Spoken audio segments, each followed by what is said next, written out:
ఎన్నికల కంటే ముందే బీఆర్ఎస్ నేతలందరూ కూడా బీఆర్ఎస్ పార్టీని వీడడం, బీఆర్ఎస్ పార్టీ ఖాళీ అవ్వడం, అసలు బీఆర్ఎస్ పార్టీ మనుగడే ప్రశ్నార్థకంగా మారబోతోంది అంటూ ప్రచారం జరుగుతున్నటువంటి నేపథ్యంలో బీఆర్ఎస్ పార్టీని, కేసీఆర్ గారిని ఉద్దేశించి కేటీఆర్ ఇప్పుడు ఒక ట్వీట్ చేయడం జరిగింది. శూన్యం నుంచి సునామీ సృష్టించగల సత్తా బీఆర్ఎస్కి అలాగే కేసీఆర్కి ఉంది అంటూ కూడా కేటీఆర్ గారు చేసినటువంటి ట్వీట్ ఇప్పుడు సర్వత్రా చర్చనీయాంశంగా మారింది. ఈ నేపథ్యంలో ఈ అంశానికి సంబంధించి మనతో మాట్లాడేందుకు ప్రముఖ రాజకీయ విశ్లేషకులు నిమ్మగడ్డ సీతారత్న కుమారి గారు మనతో ఉన్నారు. మేడంతో మాట్లాడదు. మేడం నమస్తే అండి. నమస్తే అండి. మేడం, ఎన్నికల దగ్గర పడుతున్నటువంటి నేపథ్యంలో బీఆర్ఎస్లో ఉన్నటువంటి సీనియర్ నేతలందరూ ఒక్కొక్కరిగా బీఆర్ఎస్ని వీడడం, అసలు బీఆర్ఎస్ పార్టీ ఖాళీ అయిపోవడం, బీఆర్ఎస్ మనుగడే ప్రశ్నార్థకంగా మారబోతోంది అంటూ ప్రచారం జరుగుతున్నటువంటి నేపథ్యంలో కేటీఆర్ గారు కేసీఆర్ గారిని అలాగే బీఆర్ఎస్ పార్టీని ఉద్దేశించి ఒక ట్వీట్ చేశారు. ఆ ట్వీట్ ఏంటంటే, శూన్యం నుంచి సునామీ సృష్టించగల సత్తా బీఆర్ఎస్కి కేసీఆర్కి ఉంది అంటూ కూడా ఆయన ట్వీట్ చేయడం జరిగింది. ఆ ట్వీట్ ఇప్పుడు సర్వత్రా చర్చనీయాంశంగా మారింది. ఏంటి మేడం ఆయన ట్వీట్ వెనక ఆయన ఉద్దేశం ఏంటి అంటే ఏం చెప్తారు? అంటే కేటీఆర్ గారు మాట్లాడిన దాంట్లో కొంత వాస్తవం కూడా మనం అంగీకరించాలి. ఎందుకంటే కేసీఆర్ గారు పెద్ద లీడరే, ఉద్యమ నేత. ఆయన మాటల ద్వారా సునామీని సృష్టించగల వ్యక్తి. ఆయన మాటల వాక్చాతుర్యంతో ఆయన బలమైన పాత్రను ఉద్యమంలో పోషించారు. అలాగే అదే బలమైన వాయిస్ తోటి ప్రతిపక్షాలని అవహేళన చేసి మాట్లాడారు, అహంకారపూరితంగా మాట్లాడారు. అందరూ వాళ్ళ లీడర్స్ అందరూ కూడా, కొడుకు కూతురు కేసీఆర్ గారు, వాళ్ళ యొక్క భాషా ప్రయోగం వల్ల ఈ రోజున భారత రాష్ట్ర సమితి పార్టీ ఈ రోజున ఉండడానికి ప్రధానమైన కారణం కూడా వాళ్లే కారణం ఈ స్థాయికి రావడానికి. ఎందుకంటే అంటే ఆయన శూన్యం నుంచి సునామీకి వాళ్ళకు ఉన్నటువంటి ఎసెట్ వాగ్దాటి గురించి ఆయన మాట్లాడారు. కానీ ఇప్పుడు తెలంగాణ సమాజం మీ మాటల్ని, మీ వాగ్దాటిని నమ్మే పరిస్థితుల్లో తెలంగాణ సమాజం ఉంది అని మీరు అనుకుంటున్నారా? I doubt. ఓకే, ఇప్పటికే అసలు బీఆర్ఎస్ ఎంపీ అభ్యర్థిగా ప్రకటించినటువంటి ఒక ఎంపీ అభ్యర్థి కూడా పార్టీకి గుడ్ బై చెప్పారు. అలాగే అసలు బీఆర్ఎస్లో సీనియర్ నాయకులుగా ఉన్నటువంటి కేకే గారు, దానం నాగేందర్ గారు, వీళ్ళందరూ కూడా పార్టీకి గుడ్ బై చెప్పి వారు కాంగ్రెస్ పార్టీలో చేరడం జరిగింది. ఇక్కడ మీరు ఒక పాయింట్ అబ్జర్వ్ చేశారా కృష్ణ? మీరు చూస్తే అందరు పదవుల్లో ఉన్న వాళ్ళే. కడియం శ్రీహరి గారికి ఇచ్చారు, కూతురికి ఇచ్చారు, కేకేకి ఇచ్చారు, కేకే కూతురికి మేయర్ ఇచ్చారు, మళ్ళా ఎవరు ఉప మేయర్ మోతే రెడ్డి మేడం ఉన్నారు కదా. సో వీళ్ళందరూ కూడా పదవుల్లో ఉండే దానం నాగేందర్ అందరూ అంటే దే ఎంజాయ్డ్ పొజిషన్ కానీ సీట్లు ఇవ్వడం కానీ ఏదైనా.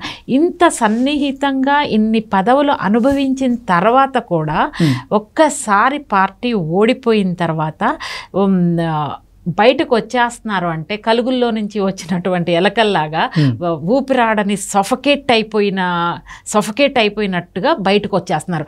ధన 1 by 1. ఇప్పుడు మనం పొగేసామనుకోండి, ఎలుకలు ఎలా బయటకు వచ్చేస్తాయి అంటే సఫకేట్ అవుతున్నారు లీడర్స్ అందరూ. ఇది ఎవరి ప్రాబ్లం?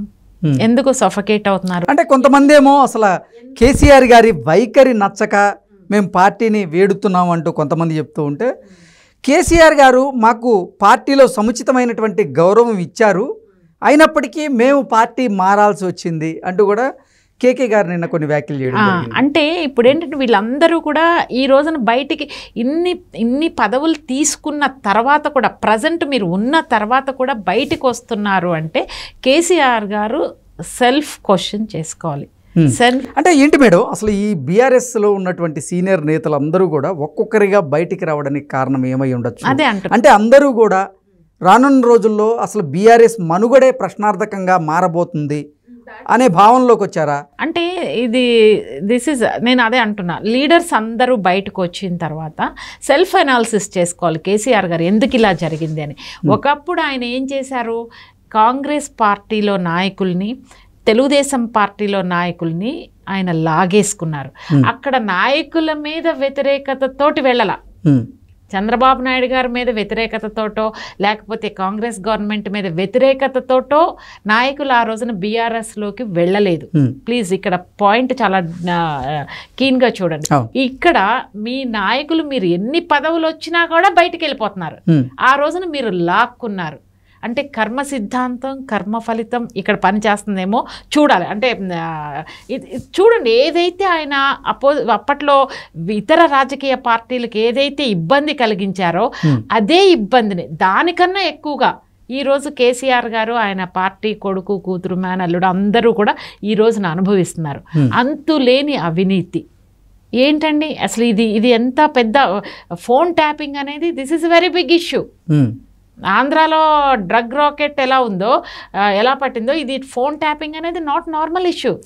ఒకవైపు ఫోన్ ట్యాపింగ్ వ్యవహారం, మరోవైపు లిక్కర్ వ్యవహారం, మరోవైపు కాళేశ్వరంలో జరిగిన అవినీతి, మేడిగడ్డ బ్యారేజ్, ఇలా ఒక్కొక్క రంగంలో జరిగినటువంటి అవినీతి అవకతవకలన్నీ కూడా బయటికి తీసుకొచ్చి బీఆర్ఎస్ నేతలను ఎండగట్టేటువంటి ప్రయత్నం రేవంత్ రెడ్డి గారు చేస్తూ ఉన్నారు. ఈ రేవంత్ రెడ్డి గారి ప్రయత్నంతో ఇప్పటికే బీఆర్ఎస్ నేతల్లో బీఆర్ఎస్ అధినేతలో కూడా ఉక్కిరిబిక్కిరి అవుతున్నటువంటి పరిస్థితి మనం చూస్తూ ఉన్నాం. దానికి తోడు ఇప్పుడు బీఆర్ఎస్లో ఉన్నటువంటి సీనియర్ నేతలందరూ కూడా పార్టీని వీడి వెళ్ళిపోతున్నారు.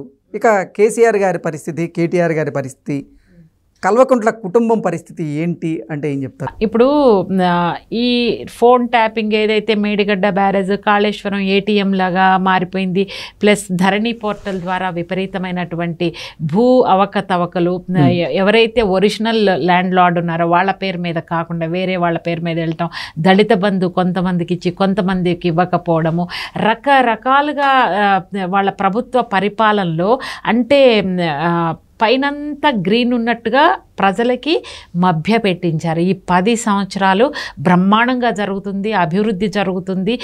ఎక్కడో తెలంగాణని 29 రాష్ట్రాల్లో తెలంగాణ చేస్తుంది, దేశం ఫాలో అవుతుంది. వీళ్ళ లాంగ్వేజ్ మేము చేస్తున్నాము, దేశం ఫాలో అవుతుంది. ఏంటి ఇప్పుడు మీరు చేసిన ఈ కాళేశ్వరం అవినీత, మేడిగడ్డ బ్యారేజ్ కుంగిపోవడం, అది ఎంత అన్యాయం అండి.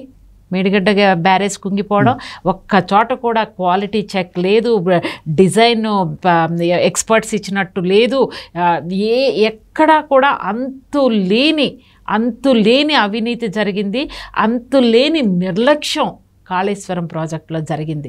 అంత పెద్ద ఇష్యూ జరిగితే ఎక్కడో చిన్నది జరిగింది, దాన్ని ఎత్తి చూపించి రాజకీయం చేస్తున్నారని కేటీఆర్ మాట్లాడుతున్నారు. కేటీఆర్ గారు మాట్లాడే మాటలు నమ్మే స్థితిలో తెలంగాణ సమాజం లేదు. ఓ పక్కన కూతురు, ఓ పక్కన మేడిగడ్డ, ఓ పక్కన ఫోన్ ట్యాపింగ్, ఓ పక్కన నాయకులు వలస వెళ్ళడం. వెరసి చూస్తే కనుక ఇది అంతా స్వయంకృత అపరాధంలాగానే భావించాలి. కేటీఆర్కి భాషా పరిజ్ఞానం ఉంది కాబట్టి శూన్యం నుంచి సునామీ సృష్టిస్తారు అని మాట్లాడుతున్నారు. కానీ ఇది 10 సంవత్సరాల కిందట 15 సంవత్సరాల కిందట తెలంగాణ సమాజం కాదు. తెలంగాణ సమాజంలో అవేర్నెస్ వచ్చింది, వాళ్ళకి అన్నీ తెలుస్తున్నాయి. మీరు రాష్ట్రానికి ఎంత అన్యాయం చేశారో, ఆంధ్ర వాళ్ళ కన్నా కూడా తెలంగాణ సమాజానికి మీరు ఎంత అన్యాయం చేశారో అనేది ఈ రోజున మీ పరిపాలనలో ఒక్కొక్కటి పుట్టల కొద్ది చీమల్లాగా బయటకు వస్తున్నటువంటి మీ అంతులేని ప్రజా వ్యతిరేకమైనటువంటి విధానాలు ఈ రోజున బయటకు వస్తున్నాయంటే మీరు సెల్ఫ్ ఎనాలిసిస్ చేసుకోండి, సెల్ఫ్ క్వశ్చన్ చేసుకోండి. మీరు సునామీ సృష్టించే మాటల్ని ఈ రోజున తెలంగాణ సమాజం మీరు మీడియా మీదకి వచ్చి మాట్లాడితే people will enjoy your words. KCR గారు మాట్లాడితే ఎవరైనా ఛానల్ తిప్పరు, చాలా బాగా మాట్లాడతారు, వింటాం.